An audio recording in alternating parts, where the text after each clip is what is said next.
Well, hello. Welcome to this episode, Prophecy for the Last Hour. My name is Liz McGee, and I have another teaching today. So I am going to pick up on a teaching thread that I had done I think it was November of 17. And it was on the 5 levels of the soul. Who knew? That's what I said. I taught on the first 3 levels. There's different Hebrew words for all this, but now I'm going to really kind of go deeper.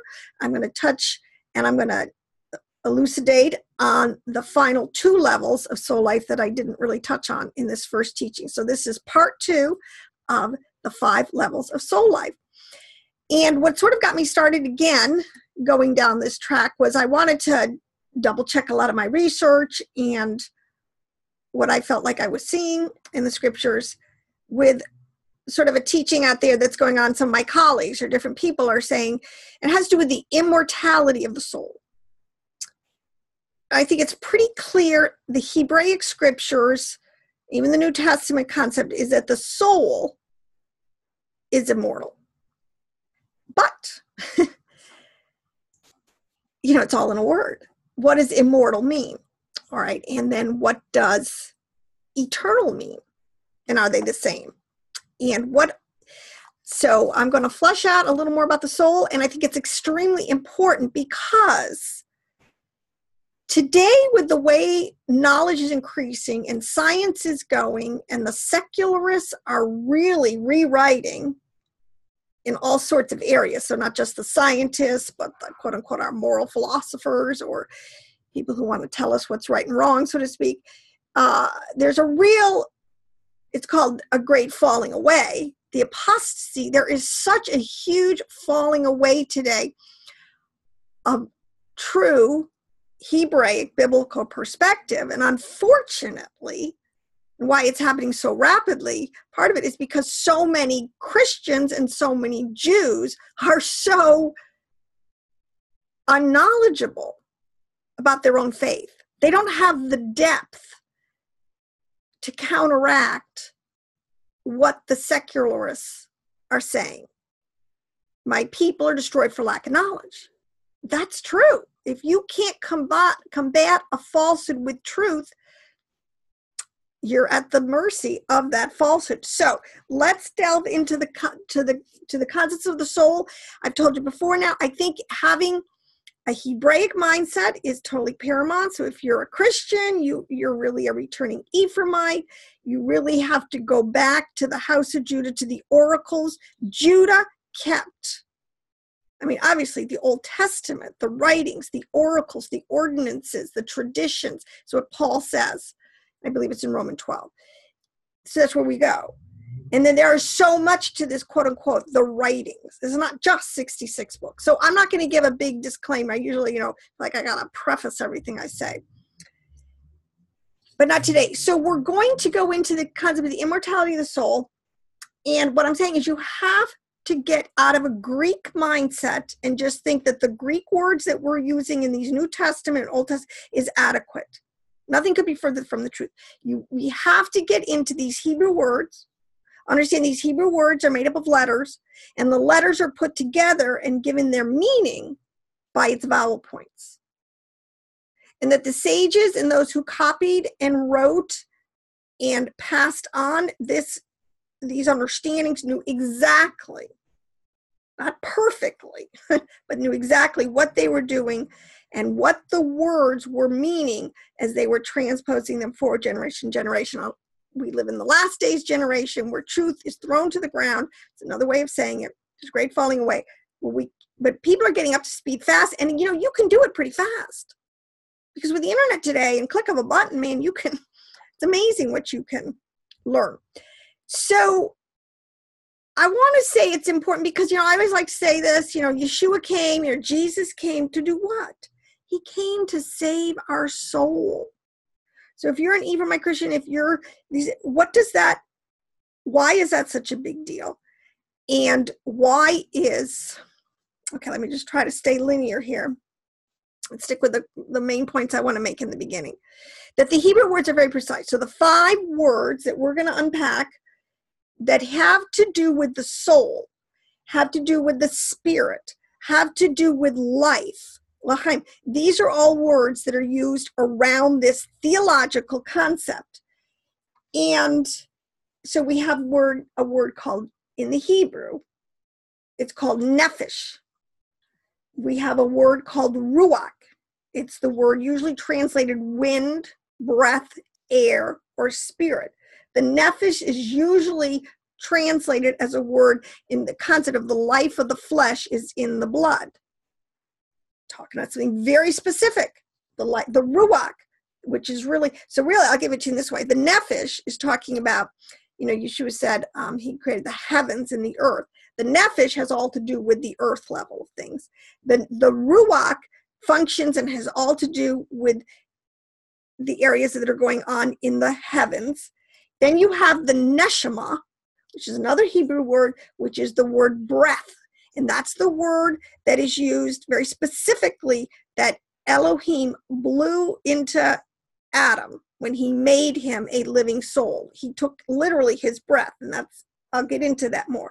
And that was blown into Adam's nostrils, and he became a living soul. Then you have these last two, this word chaya, C-H-A-Y-A-H,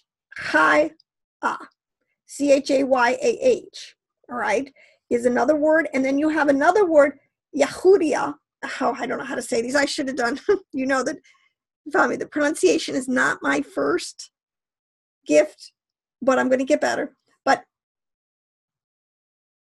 Yachida, all right, which is another word.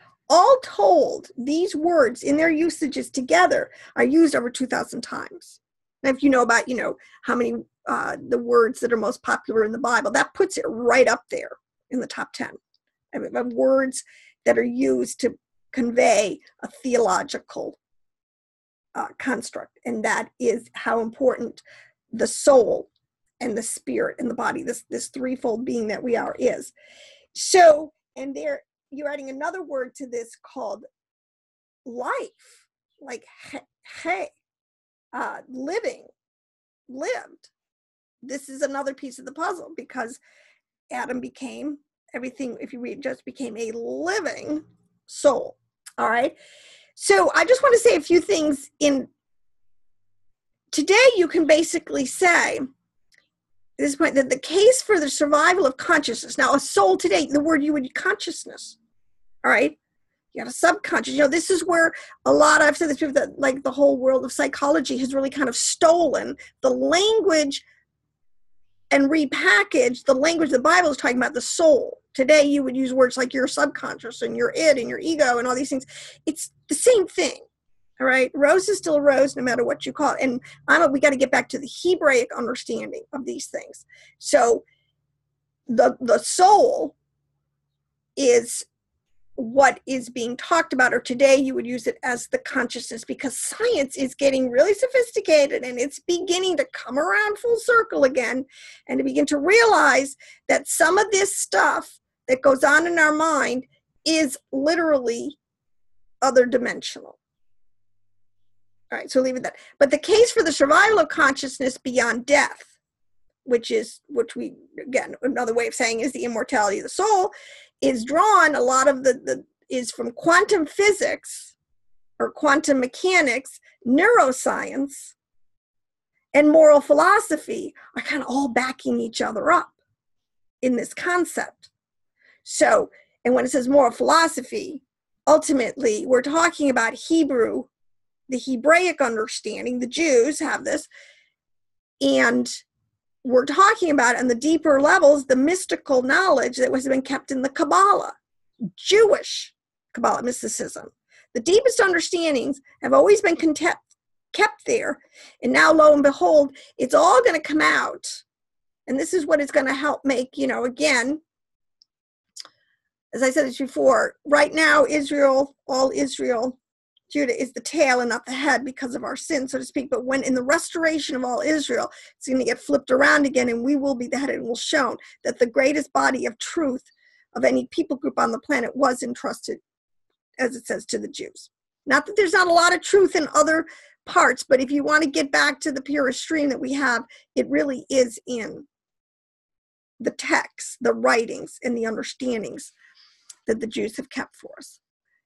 And unfortunately, many of them don't even know what they have, just like many Christians today just don't really understand the treasure. But I'm not preaching. So anyways, I want to tell you this is why I like Kabbalah so much, because it really does. It's huge. It's vast. I'm not saying I got to figure, but it does continue to confirm itself to me that the biblical understanding of these sages is really accurate and really does mirror much of Yeshua and the New Testament understanding that we have. There's something to be afraid of, all right? So in Kabbalah, the mystics add that a small piece of the story, they add a piece to this concept of the immortality of the soul. And it is not only Elohim who judges us, all right? And this is actually in Enoch. If anyone's read First Enoch, this is what it talks about with these watcher angels. Originally, their job was to, and this is the whole, and I'll just tell you this. So this is the whole concept of Metatron, of Enoch becoming Metatron, becoming an angel, or his soul going into a higher place, because he was going to become the human overseer, so to speak, of the recording of all of the deeds of mankind, all your life. From the minute you take your first breath to your last exhale, everything that you've ever done, thought, said is not hidden from Yahweh, and it's all being recorded. And what I want to say, the Bible might use the word angels, okay, and it tells it's an archaic term, but if you really understood what it meant, you don't have to think it's archaic, but it's talking about literally, how would you do that? Processes we know today, you can tape record stuff. I mean, let's not play stupid. You think God didn't know how to tape record stuff? I mean, you think human beings were the only ones that we figured that out? All we can do is shadow or mirror or mimic. So obviously, Yahweh has got an unbelievable recording system, and he uses the sun, the moon, and the stars and creation, the whole bit to do it, and the angels. All right. But anyways, I just want to get to this little story. It says that as we bid farewell to this world, that we are shown a film that contains scenes of our entire lives. We are witnesses to every moment of our days on earth as they pass before us with incredible rapidity. And that this is the story of the watcher angels who were told to record all the thoughts and actions of mankind. Well, one time, when I was about 18 or so, I had a quote-unquote near-death experience. And this is absolutely true. I was at a family reunion, and, we had all these cars piled into the driveway, and somebody had to leave. And so I had to go move my car. Totally common scene. And so a couple of us are outside in the road, and I get in my car and I start to move it into the road so somebody else can get out. And lo and behold, in the middle of the road, my car just dies. It's like, and it really wasn't a junker. It was just, it died. It wouldn't move. I put it in gear. It just wouldn't move. And I was like freaking, and this all happened, talk about rapidity, this within probably 20 seconds. So I'm there in the middle of the road, and my car's not moving, and I'm like trying to figure out what's going on. And I look up, and lo and behold, it's a country road, and there is this car racing down on me. It's sort of a hilly terrain, so I could see it cresting a hill, and it's racing down on me at 1,000,000 miles an hour, and it's dusk, so it's a little bit dark. And I'm thinking to myself, this guy is going to go up a crest of a hill and down, and when he comes up, he's going to come right on top of me, because I was in a lower spot. He's going to cream me. I'm going to die. I mean, all this going through my mind, and I'm like, I'm toast. And everybody, my family's watching this, and we're all realizing at the same kind of seconds, I'm toast. So all of a sudden, my whole life, well, two things happened. Immediately as I realized this, and the next thing was like, I'm in total peace. I'm like, well, I didn't freak. I was just like this. I got enveloped in the sense of peace, which, praise Elohim. And then my whole life flashed before me.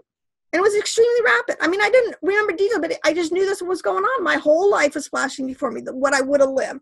And then all of a sudden, again, this, and I consider this to be an angel, because obviously it wasn't my time. I believe the orders were given.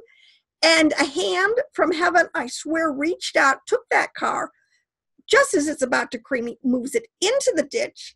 It never slowed its speed, moves past me, and puts it back on the road. And everybody is there totally dumbfounded, like, how did that happen? because there really wasn't enough time for that car to see me and really make the problem. So anyways, that's why, I'm a believer, because these things happen to you, and there's no other way, in my opinion. It's not coincidence, these things. This is truth. So that's why knowing that there are sages and mystics and deeper Torah teachers who understand this stuff and nobody gives it a lot of credence, in my opinion. So back to the levels of the soul. There's a book out today, or came out a couple of years ago. A Dr. Alexander, I think he taught at Harvard. I mean, he has all the credentials you could possibly want, right? He wrote a book called Proof of Heaven. Secularist who all of a sudden had a near-death experience, and he went into a coma. And he just was having all these experiences of the different realms. I mean, heaven is just a word for all the different realms out there, the different heavens and different levels of consciousness where things are going on.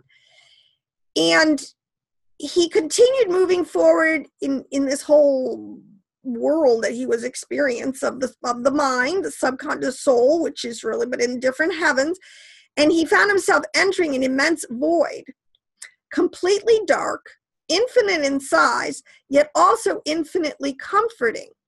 It was pitch black as it was also brimming over with light. Now, a lot of these people, these are very similar patterns that we're seeing, and these are in our word, and they're in deeper mystical understandings of people who think deeply about this stuff and have experiences. And it's where Yahweh says the darkness and light are the same to him. See, darkness biblically, originally it says, and there was darkness upon the face of the deep. We don't, and I will unpack, Philo, Judaeus, gives the best, clearest, cleanest philosophical understanding of what that's talking about. That's just not made up words. That's a theology that those words are used specifically. Darkness means something, the deep means something, the void, and it's very scientific. It completely explains in reality what's going on. But the point is, he says, there's a verse in Isaiah that says the darkness and light are the same to him. It says he created darkness. Yahweh says these in verses. He created darkness and he formed light. And these words, again, created is different from formed. When Hebrew uses these words, they know the nuance they're trying to explain to people. So all of those things being said, in my opinion, we can trust that the words that are being used to describe these different phenomena are accurate.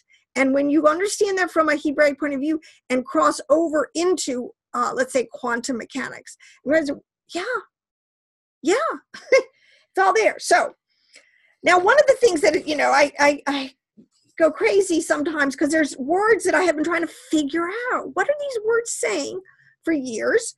So in today's teaching was the concept of hell. Okay, what is that all about? The word Sheol, which in the Sheol, in the Hebrew, it's Sheol. In the Greek, it's Gehenna. And then you have words around this like, the lake of fire and the fires of Gehenna, or you have this concept of that, those that without are of the weeping and gnashing of teeth. Like, what reality, what are these people trying to tell us? All right. So I'm really, in my opinion, I feel very light in this sense that I have a sense of understanding here. I'm getting this. Another word was the word che, which is translated beast, and it's also translated age, and it also is paired up in the letters with different vowel points, this concept of a word life.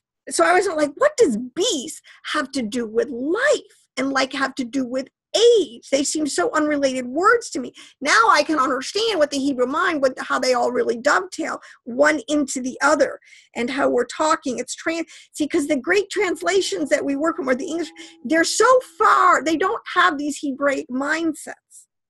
So, ruach is translated sometimes wind, sometimes air, sometimes breath, sometimes, it's like, well, which is it? And they're not really a lot of times accurate. And then a lot of times if we see a word and the word is actually neshama, breath, and it's translated spirit, and we just think it's the ruach, we don't get it. We don't realize there's something very specific that's being told to us, and yet it's going right over our head because we're not looking at the Hebrew, we're not understanding which word was being used. So when the word being used, so for the immortality of the soul, because there's different, you could basically say Yah is the God of the living and not of the dead. All right, He doesn't make dead things. They happen. They're a byproduct. They're a consequence of things that are not running according to His system. All right. It's such simple little analogies. When you go to bake a cake and you put your ingredients together, if you don't use the right ingredients, you put your cake and then it comes out and it's completely flat. It never rose. It didn't do anything. It has no life. It can't be a cake. You can't serve it. You got to throw it away and start over. This is the concept, all right? Everything that Elohim made was good, and it works, and it'll, in all of its different levels, it'll work, these systems, processes. So same with the soul, but some souls are going to end up being worthless. They end up being dead. They end up going into the realm of the dead, the world of Gehenna, the world of Sheol. They go to the pit because these souls just got really messed up in literal levels in the body, soul, and spirit. All right. So the soul, in more modern parlance, let's just say, the first part of man, the nephesh soul, the life of the flesh that is in the blood, is the soul of man. This part of us, and this is what I'm going to jump off first, because I have a few new things to add to this. Actually, I want to say this. The episode, if you want, the prerequisite is to listen to, it's number 110, episode 110, 5 Levels of the Soul. And I really flushed out a lot of the nephesh, the ruach, and the neshama, all right? But the nephesh of man, it shares a lot, the psychochemical life processes with animals, and on the physical plane is indistinguishable from them. So that's why a lot of times we are called animals. We are related to as beasts in many ways, and our lowest level, the lowest part of our soul life, and you can think of these as computer programs that run different parts of us, our most earthly, elemental, primary, basic, carnal, makes us is our nephesh, and animals have this level too. Every living being has this, and that's why man is spoken of as having an animal soul, and this is contained in the blood. This is the psychochemical life process. Now let me say this. When the Bible uses the word dust, and this is another understanding that you could get at a higher level, again, reading Philo, people should, because he was a major philosopher, and a philosopher will tell you how the word is used. What is the philosophical content of that word? Okay, this is very important. We would do ourselves a big service in the amongst ourselves if we would become, quote unquote, more philosophical and have an understanding. But I'm not preaching. Okay, so the word dust, we're made of the dust of the earth. This is a word, again, I've said this so many times.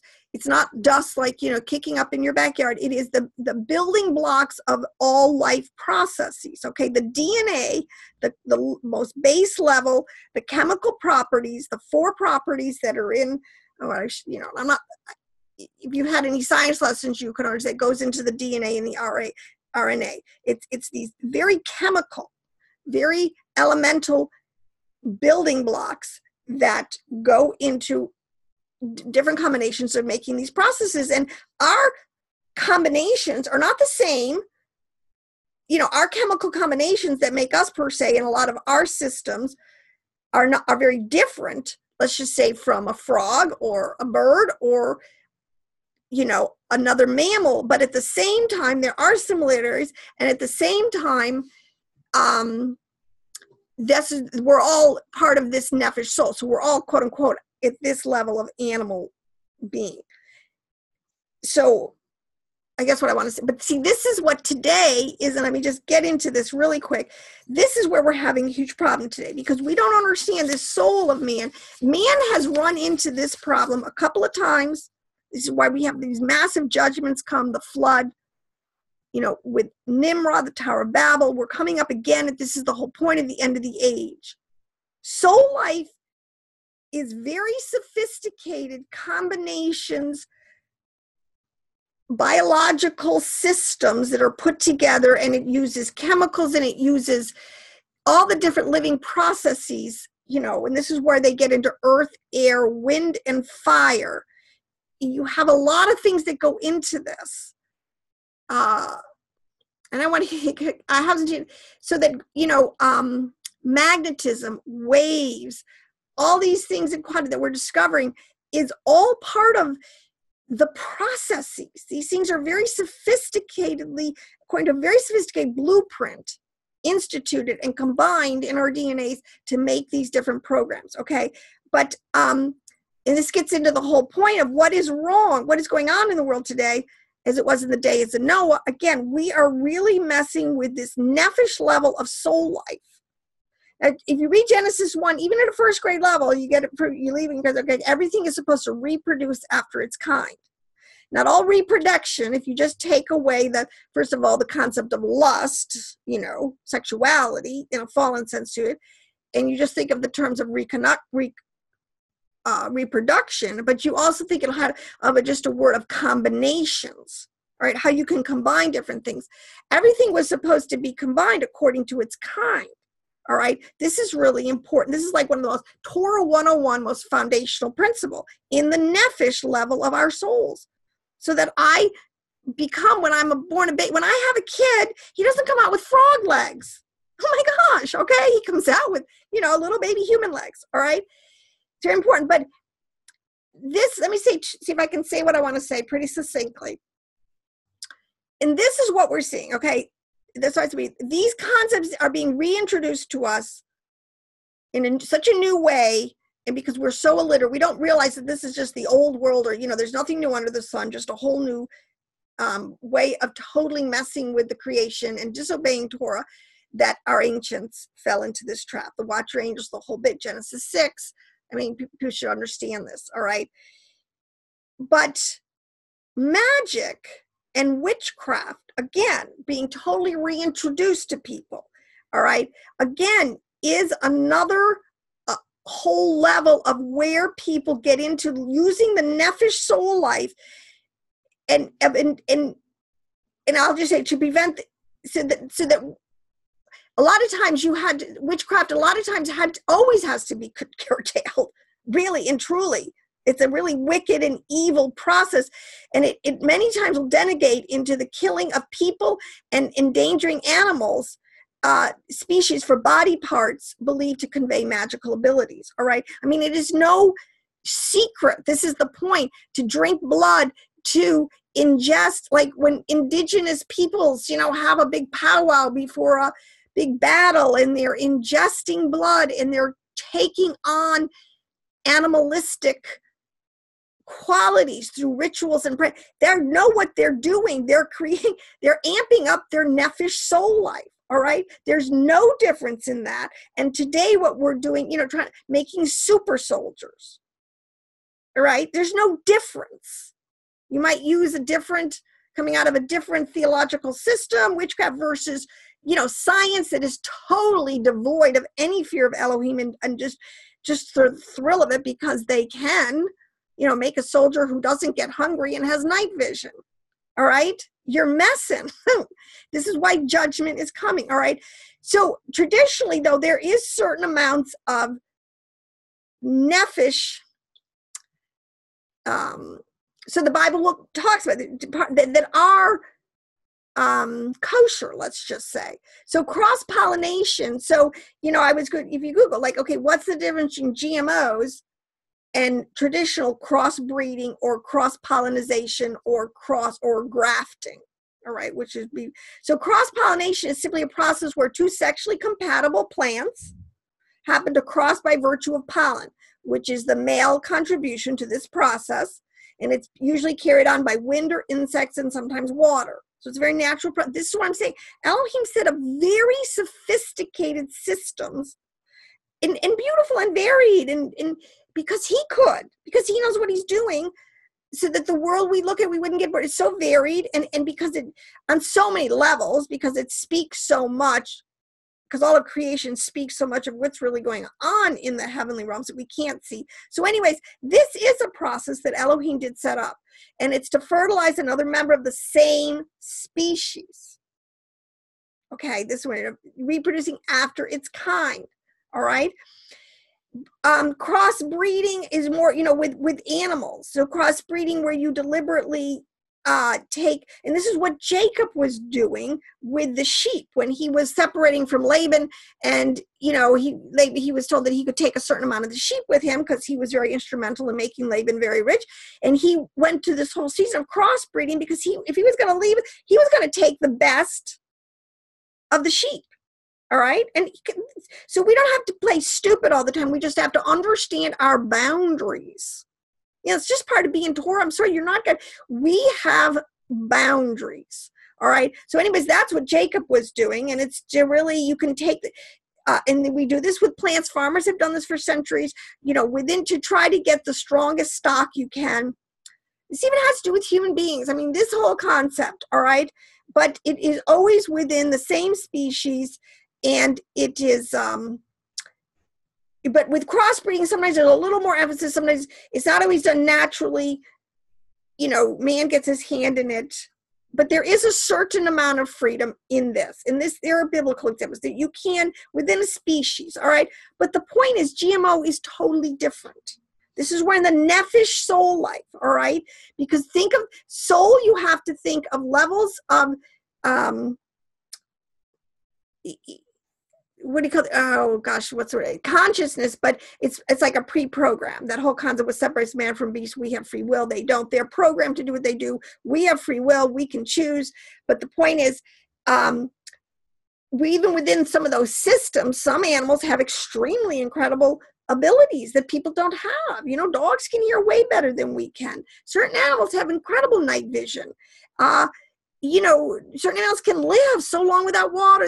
So of course there are attributes sometimes in animals or plants that we would like to have, but we don't have, but you don't attain them by deliberately mixing the genuses or the processes, the programs, isolate. So the GMO is what they basically do is, okay, so the difference is between GMOs.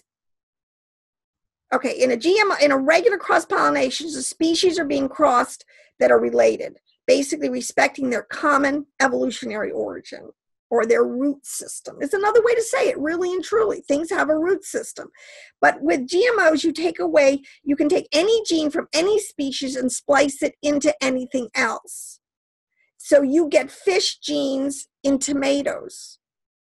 You get glow-in-the-dark mice. Okay, these programs were never meant to mix. So there's a quote here I have from Craig Holdridge, director of Nature Institute. He explains that the most critical difference between natural and GMO breeding is that natural breeding crosses only organisms that are already closely related, two varieties of corn. Whereas in contrast, GMO breeding slaps together genes from up to 15 totally wildly different sources. So you really do have, this is where you get this Frankenstein concept. And this is where this is part of the judgment that is going to be received at the end of the age, because you don't know what you're doing with, and you're getting a lot of side effects that are unintended, but they're there. I'm sorry, you're going to reap what you sow. And this is creating a lot of problems. A lot of people said today that our levels of cancers and autisms and all these different things that we're seeing on the radar, off the charts, even in nature with the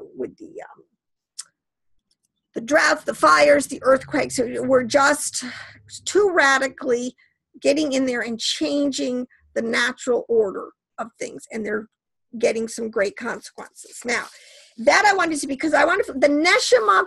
See, and this came up really big before because animals have nephesh, but the whole point is this nephesh level of soul is in the blood, all right, of animals. Plants have a nephesh. See, this is another thing. Plants have a nephesh, but their nefesh is of such a low order that we can eat it and ingest it, and the waste product goes out, and the nutrients in there we absorb. It's perfectly, animals to a large extent. This is why you have clean and unclean. Animals are a much higher level organism, but there is, in where the eating of meat is you can eat meat. The ancients ate meat. Our Essenes ate meat. Yeshua, you see, okay, but you have to do it without the blood. This is why Torah is very specific, because it's in the blood that you run the risk of ingesting into yourself programs, so to speak, that can do your internal wiring damage and harm. Or if you really know what you're doing, which is what a lot of occultists, this is the whole point of this, that they understand, where in the beginning I said witchcraft has to do with body parts or animal species, or even drug, different things that can do the same thing. All right, it's very sophisticated, and this is what we say. Our world is being unfortunately run by a lot of Luciferians, and they don't just have to do a witch; they can just legally, genetically alter our food, and boom, our internal systems are going haywire. Okay, this is another reason, though, on a higher level. So the eating of meat, I had to try to really understand what was going on. It isn't that the prohibition, because it gets crazy. People, when they don't understand this, all right, it would be saying that, you can't be saved unless you have a vegetarian diet. Well, that's unbiblical. That's just not what's going on here, all right? The meat is just raw, is just cooked, and you cook it, get rid of the germs, you get rid of some live bacteria, if there's worms in there, a lot of different things, and you just eat what is called, carbon, all right? A form of carbon. That is fine from a clean animal. And this is why it's even deeper, because clean, there is a difference between clean and unclean, because even Yahweh, who knows everything, there are systems, there are biological things going on in certain animals that can do harm, that aren't meant to be mixed with our systems. I mean, this stuff is really deep, but I just want to, I can do is just touch on this and try to stimulate deeper thinking. So, but let's just move up the chart here, okay? Because that's just our nefesh, all right? And unfortunately, the nefesh, this is, again, let me just say, the mark of the beast, all right? Literally, the beast, 3 times 666, which is really 666, but be that as it may, 3 strikes and you're out. If you have, when the roll is called up yonder and the whole new heaven and earth and is getting ready to unroll, and if you do not have, actually I was going to title this, let me just make this rabbit trail here, the difference between the first and the second Adam, because again, this is the whole point. The first Adam became a living soul, is what Paul said. The second Adam is a life-giving spirit, and there is a world of difference between the two. One is this present heaven and earth that's going to get rolled up like a scroll and and there is going to be a whole, lo and behold, underneath it, a whole new heaven and earth, which will be of an essence of pure eternity of life, chaim, chay, all right, which is what Yeshua. So I don't know if I'm getting ahead of myself. All right, let me just go through, first of all, quickly through I'm going to give an example, a couple verses, and then I'm going to go into a little more talking about these different levels. The Torah teaches, and actually this is sort of a Kabbalistic understanding, you'll read over and over, one of the examples that they give about the soul. Let me tell you this other thing. This is why together with, I keep coming back to this, the Kabbalah teaches a concept of the tree of life. If you don't have an understanding what the Bible is telling you about the tree of life and the tree of the knowledge of good and evil, what those trees represent and what is being applied, it just going right over you, all right? Yeshua, the middle pillar, Yavhe Vavhe, technically, roots and branches, is the lower 7 Sephiroth, which is the whole, which it contains the whole heavens and earth.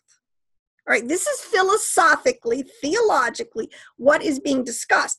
But let me tell you something. And this is why the ancients, where you had this concept of seven, oh, so big, 7 days, 7 planets, 7 colors, seven spirits of Elohim, the 7 churches, 7, okay, because they're really all code words, kind of just finding this whole reality of Adam Cademan, the cosmic Christ. Paul says, the body of Christ that is made up of, or kind of all the lower 7 Sephiroth. All right, this is a huge theological concept, but let me tell you something. Within that concept, it's also including in it the living systems. Right? There's so much science in this. This is why I'm saying quantum physics and quantum mechanics, we're really on the same page. We just use totally different words. And but these are the living systems that make up our whole cosmos, which includes what we can see physically and all the invisible realms, all the angels, or all the higher levels of consciousness, whatever you want to call it. All right. So this is and the 7 planets is very importantly tied into this, because I've been through this little bit of concept. I can't, like in this one teaching, completely get into the depth of all these concepts, but the mazal, the influences from the heavenly realms on the systems that run down here in physicality. So that being said, the Torah teaches that the human soul, okay, I was going to the glass blower. All right, they'll use this analogy of a glass blower. All right, because Elohim is ultimately the creator. He's creating something. And he's creating, let's say, a glass, the container for his whole cosmos. In his mind, and this is where, again, and Kabbalistically, somebody teaching the different levels. There's different levels, all right? In the highest level of Elohim, the understanding that we can have the mind of Elohim, he has in his mind, he knew what he was doing. It isn't like the thing with evolution is they say it just sort of evolved, and we got lucky and things kind of worked out. No, Elohim had in his mind, complete blueprints. He knew exactly what he was going to do. He knew the beginning from the end. There's nothing haphazard or chaotic. It's totally boom. He knew what he was going to do. The first thing he did, you're a glass blower, you have in your mind what you're going to make. I'm going to make a beautiful vase today. All right. And he sees it. He blows. The first thing you got to do is blow. If you ever seen somebody do glass blowing, you take breath from inside of you and you force it through mechanisms again, and you blow. So the first breath, this is what is known as the neshama, the breath. This is why it says we were foreknown before the foundations of the world. Just think about that. We were foreknown. He knew he was making this whole creation for us, his Israel, his kids, his children, those who were going to, in a construct, in a binary system that was going to had to include free will, so they would choose him of their own free will. He'd make a bunch of robots. This is all part of the theology. His breath, he blew. Now, when that air, if you are watching the breath, it goes down this huge long tube. And it's passing all the way down. This is the concept. This is what Ruach is. So I told you the breath is the Neshama. The Ruach, this is in the long passage down, so to speak. This is what's called the Ruach. And this is why the Ruach is known as the heavens. I mean, there's a lot of heavens. There's a lot of, these were space, distance. I mean, the heavens are pretty deep. They're called inner space even now. I mean, there's a lot of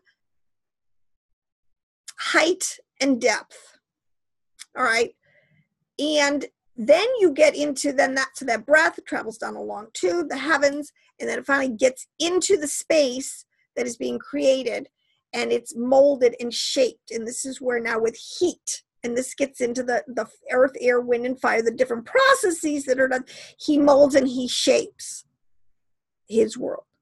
And that is the world down there of Neshama. It is being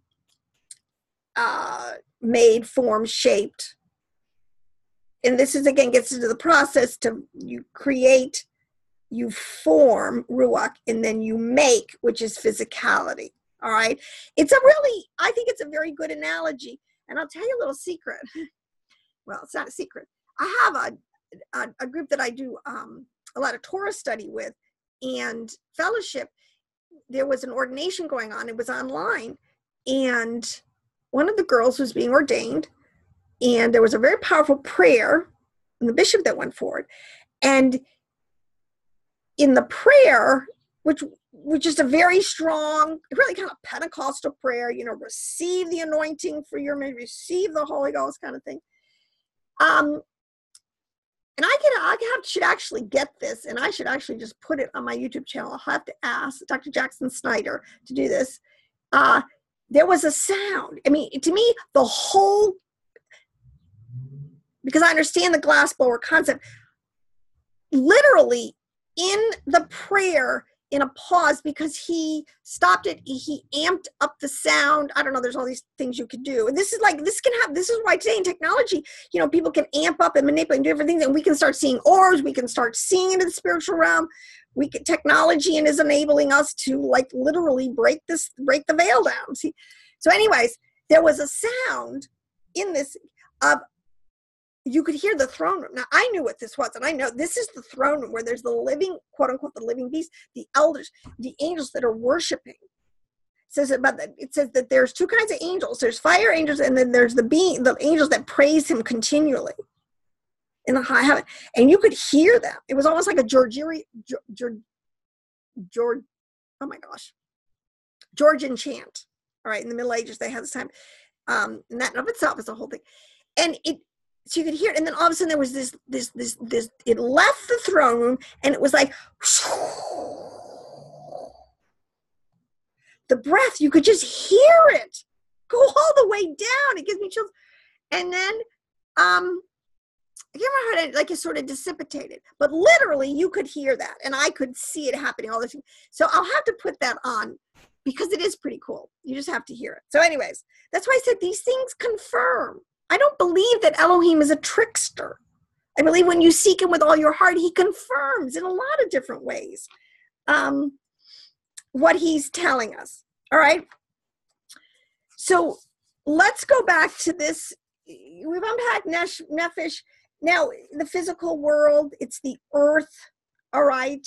It is, and this is what, I'm going to say, we have a lot of ability to manipulate, to mess with the Nefesh soul life. And that's a lot of fallen man. In the Nefesh soul life of man is where it's called the evil inclination.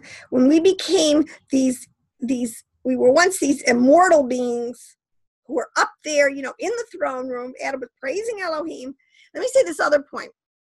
A lot of times it says that Adam, he could see. There's a concept spiritually. In the garden incident after Adam's sin, and there's this conversation, and Adam and Eve hide, and then Elohim comes along and he says, well, what did you think you could hide from me? I mean, I can see everything. What he's really saying, and the thing is, Elohim, he can see through all the dimensions. Elohim has no problem. There's nothing hidden from all his sight. So in your heart, you think you're hiding a sin from Elohim. You think you're doing something that he doesn't see, or that the watcher angels are not recording.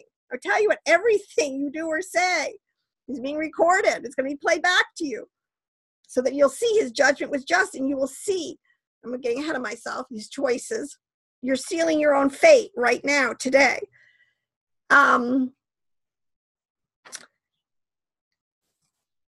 So totally lost where I was going to go with that. We'll have to come back to that.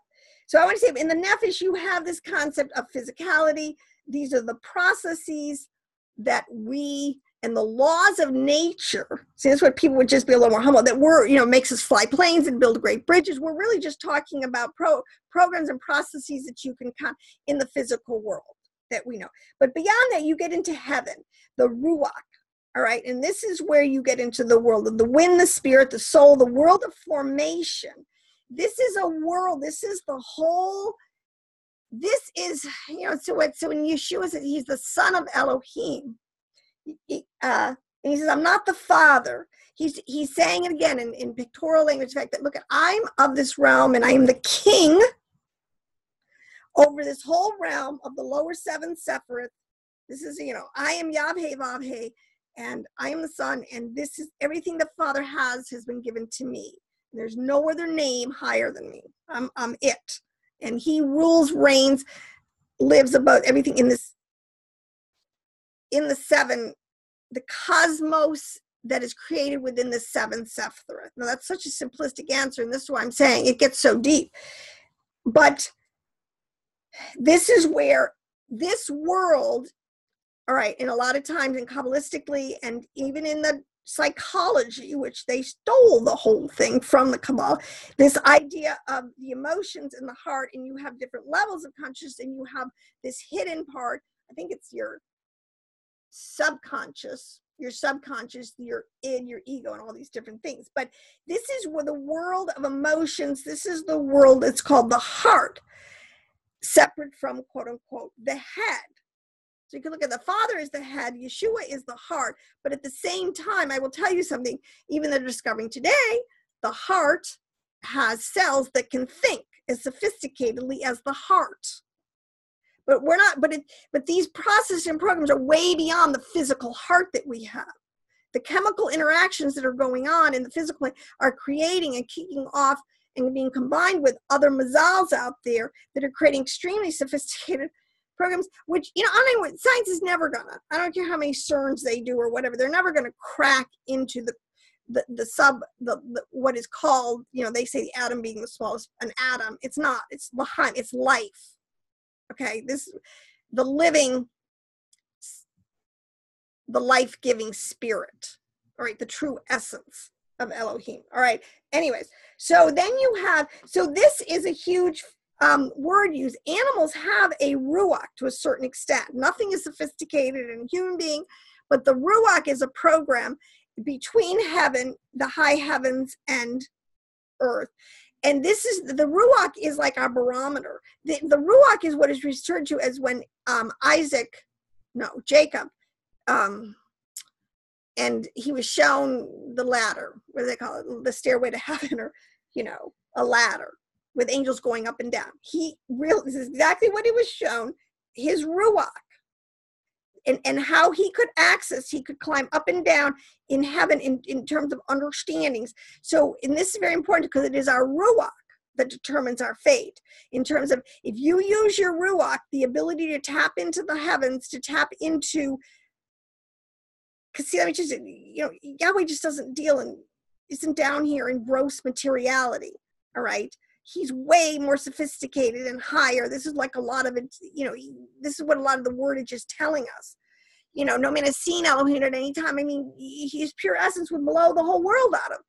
This is why, there's nothing that the rabbis haven't thought through, the sages haven't thought through and have an understanding for and have a Hebrew word for and can philosophically impart to us. Anyway, so this whole of the emotions in the heart, but this is what Yeshua came to save. And this is why Yeshua, Messiah ben Joseph, came to save for the Gentiles, is to plug them back in to the neshama, soul life, as a son of Elohim, which was completely cut off. It doesn't teach us that you have to understand. Yahweh has borders, boundaries. You can sin to such a gross extent that he just has to cut you off. This was the whole point of the tree of life, and they just had to stop with the access to it. You just don't want to live forever in a really unregenerate, fallen, dead state. It's just not a good thing. Praise Elohim, he did that. That was a mercy. So this is the point in this part. This is why, and I wish people would understand these concepts between faith and works. You can't have faith without works. You got to have works with faith, because they work in total tandem, because they're two processes that are totally linked. Unless you believe in Elohim, you're not going to work towards trying to find him, to connect to him, to believe in him, to finally, get your ruach up to a level like you can have this, quote unquote, the born again experience where you can realize, oh my gosh, God really exists. I'm sorry, I sinned against you, Father. Oh my gosh, I was blind, but now I see. These are all things that happen that are real. So you have to have this ruach. And it talks about the ruach of man and beast that will either bring you up or bring you down to the level of beast. So you can suppress your ruach, and I think in psychological terms, is it your subconscious? I can't remember. You can suppress it, so you never like let it free, let it be the bird that is, let it bring you up to the supernal realms to make contact with your origins, and you can stay strictly carnal, living for this life, feeding your appetites, whatever, dying in your sins, whatever. But it is the toil of the heart. They call the ruach is the work. The ruach is the worker bee. It is our ruach that we have to work. We have to activate. It's like a program that actually can get in there through. It's why it says through work and faith and good deeds, you can extricate yourself from these lower programs that are like, it's almost like gravity that is just kind of holding you down. And it's called the toil of the heart. This is why it is so important. Why easy believism or the once saved, always saved without any work is not going to get you to heaven. You have to obey what you believe, and it takes work to obey. I mean, anybody who's trying to get themselves extricated from sinful lifestyles knows that. All right. Then you have your neshama, this is the breath. This is the beginning now of where we're entering into the difference between a living soul and a life-giving spirit.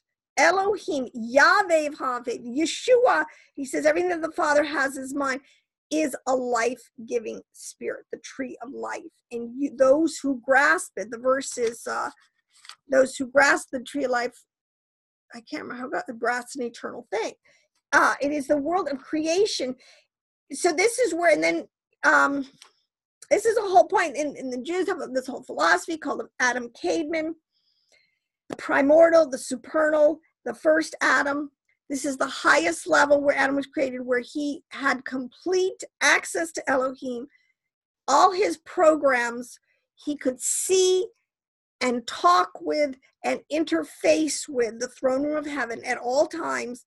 There was no barriers. There was no like darkness, no sun, nothing. He was a completely transparent in the physics too. This is what you have to understand. Physics, relationship. And after they sin again, and they had to be clothed with new garments that would now kind of sustain them in the fallen nature they had, because it was going to be a lot more brutal.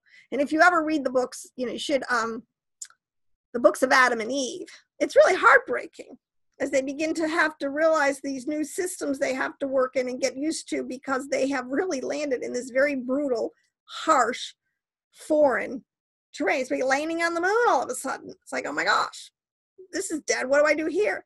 So anyways, I want to try to keep moving fast because I want to get, but this, the nefesh, the ruach, and the neshama is, in a sense, it's all of the lower seven sephirot, the whole, everything that keeps the cosmos and keeps the man that because Adam, the man, the Adam that Yahweh created, because all of creation, this is another thing, all of creation is in us. That's why we were made on the sixth day, because everything that was needed to make us and to sustain us had to already be in place. This isn't like we were an afterthought.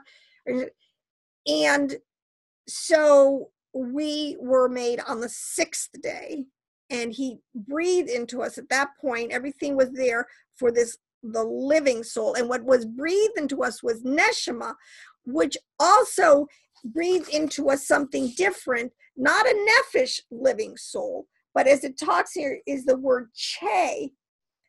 Adam became a living soul. It's a different word, che. That brings up another whole can of worms. The word che, and this is where I have to say something here again.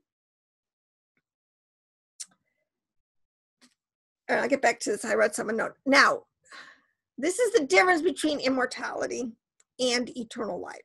This is why the rabbis would tell you that Habara Olam, the world to come, that we were made for the world to come. All right.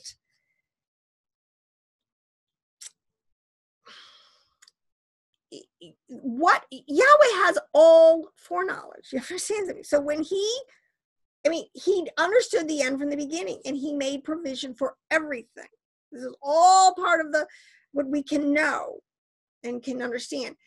He also knew that Adam would sin, and he knew how that was going to disrupt and taint and make unusable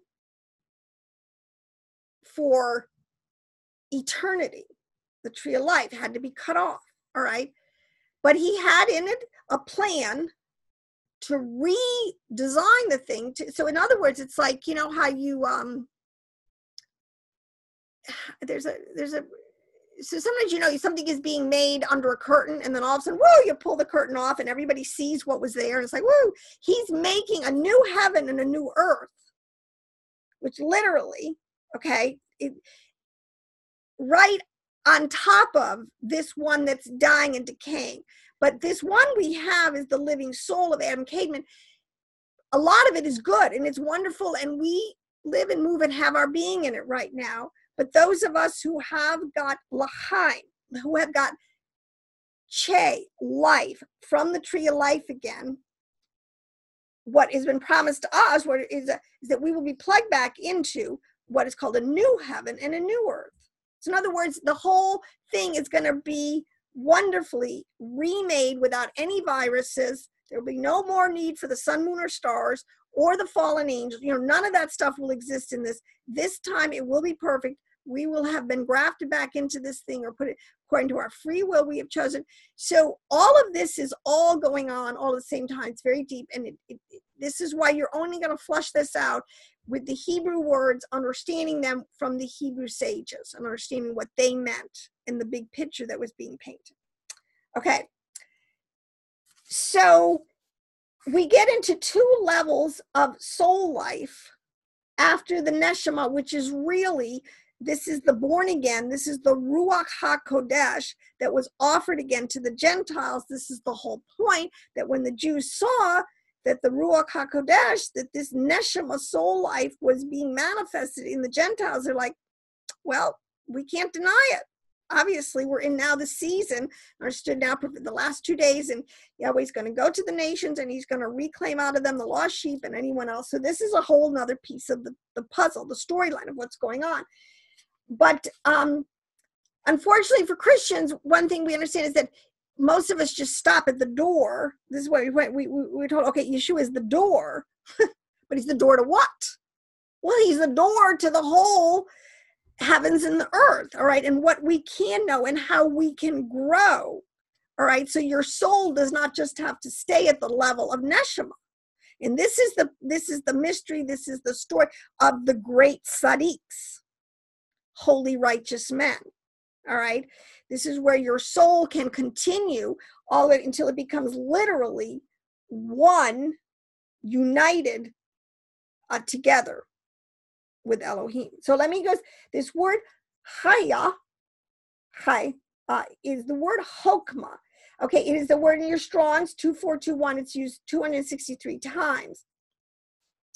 This is where it says, when, you know, I told you that the work of the Ruach is to work, to toil of the soul, to get yourself cleansed, get sanctification. That's kind of the way you would use sanctification, get holy.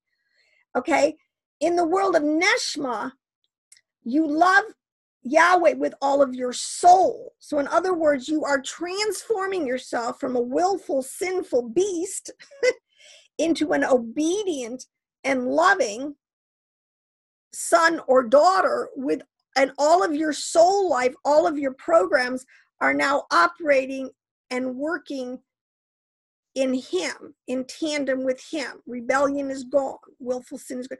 You are not so many levels, and it brings health and strength even to your bones. This is what I was trying to tell us. All right. But there's a level above that, your neshama. You go into a place of upper wisdom. It's chokmah, wisdom. I've done a lot of teachings on this. These are two things, words that this is where the Christian needs to go. They need to understand chokmah and bina, this higher realm, Sephiroth realm of Allah, into the Godhead, all right, of wisdom. And this is literally the life force. This is where we're really getting into the root word being hey, meaning life, living eternally.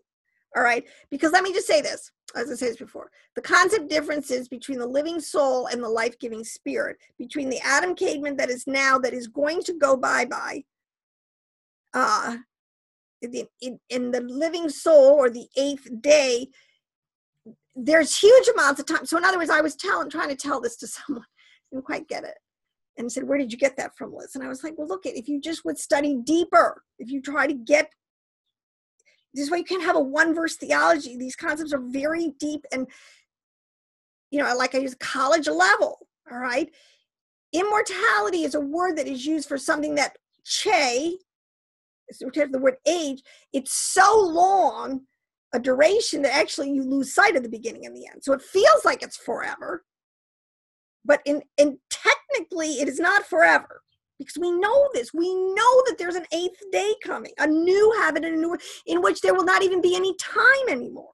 So you understand, time is a construct, it's a creation, it's built into the Adam caveman, the law said, okay, but it's going to be in the new heaven or earth, it isn't even going to be there. All right.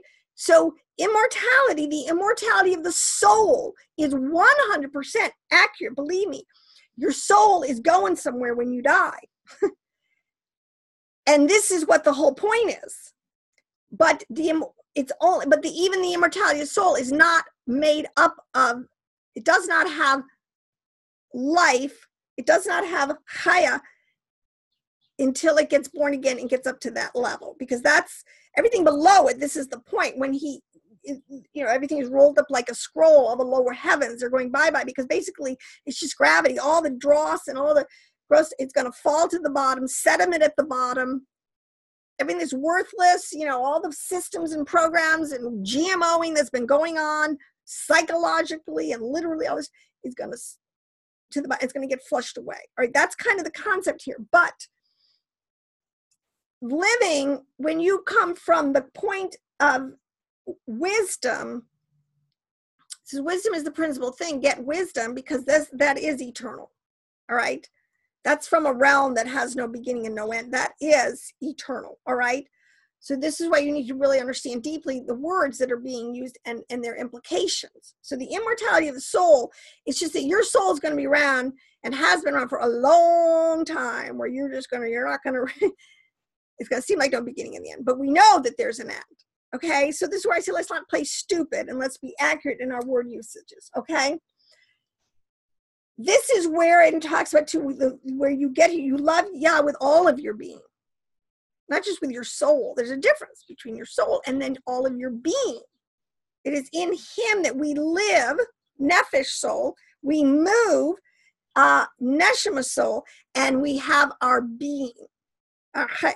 All right, so now I am no longer a living soul being. I'm a life-giving spirit. I mean, I have eternal life in me. See, this is what I'm saying. I got something that's going to supersede everything. My genetics now are no longer, I might die, and this is the point.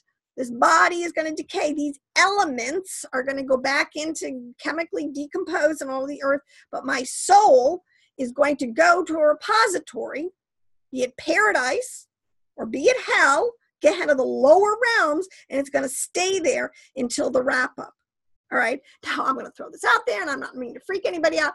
One of the things that I am studying, and I'm not ready to really come out, is reincarnation. Okay, which is that is in itself like a Hindu word. That word is kind of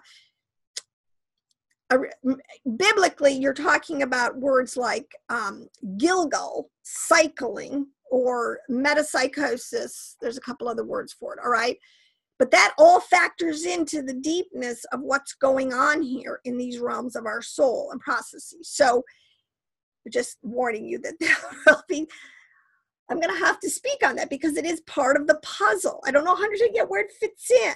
And I'm not saying I have all understanding at all, and I ever will, but I definitely feel like I'm getting a handle on some of this stuff. So anyways, the last part, the highest part, is Yakira. And this refers to the Keter, the crown, which on the tree of life. See, these are all realms and levels, and it's all mapped out, systematic theology. It's all graphed out, actually. It's a very linear, systematic theology called the Tree of Life.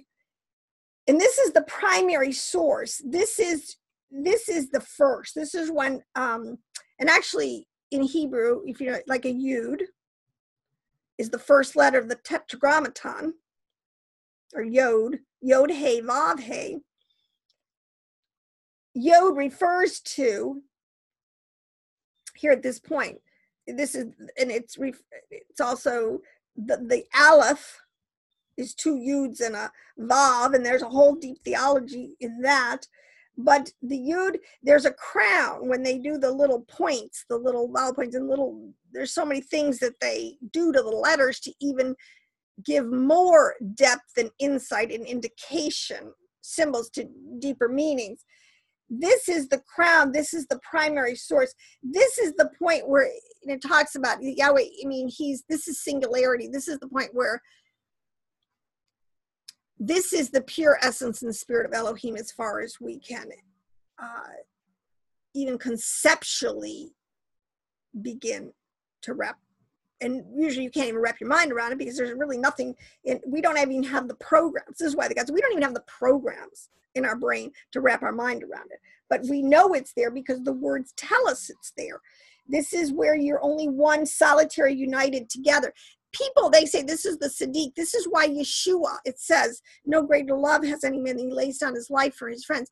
This is why Yeshua, and I'm saying why the whole concept of the Lamb of God who lays down his life for the world.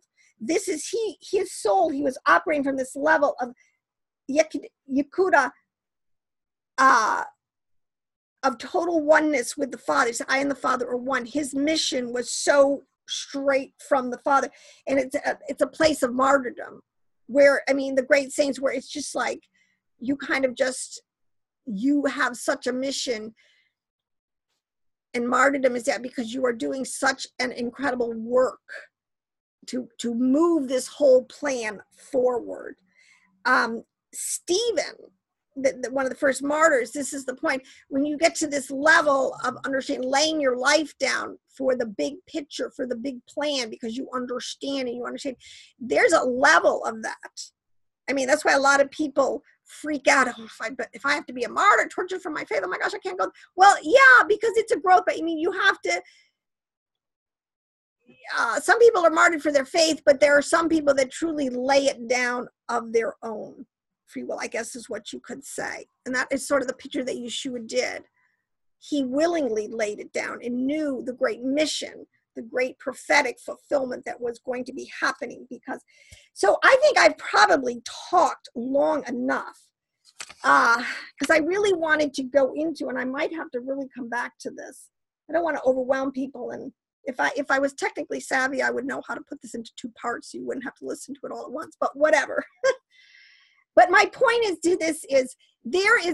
and I think I will do the part 2, because we have to understand this. The soul does not die. What we don't understand what death is. Death is just an impartation or a separation from the physical body. The soul, the nephesh, and all the other levels are now disconnected from this physical vessel. That's pretty much a fact. But it goes places. It doesn't just dissolve. Let me put it this way. The nephesh does not dissolve with the body. Okay? And they go places. And there's tons of information of where souls go and what happens to souls. All right? And it's very important. And this is the whole, in a nutshell, and I'll end on this and I will come back. And maybe, flushing out hell and all this kind of stuff is worth a whole thing. Everything that you do in this life, that's why this is called, a test. Like, it's nothing but a test. It determines your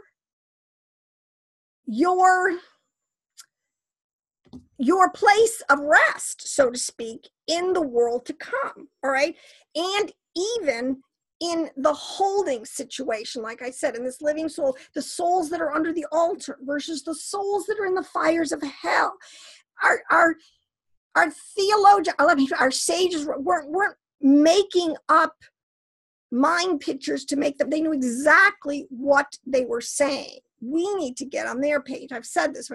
So what happens? What would be the greatest anguish? Hell is not literally fire. Like I've said before, your body physically is going to be burning in this big fire of hell.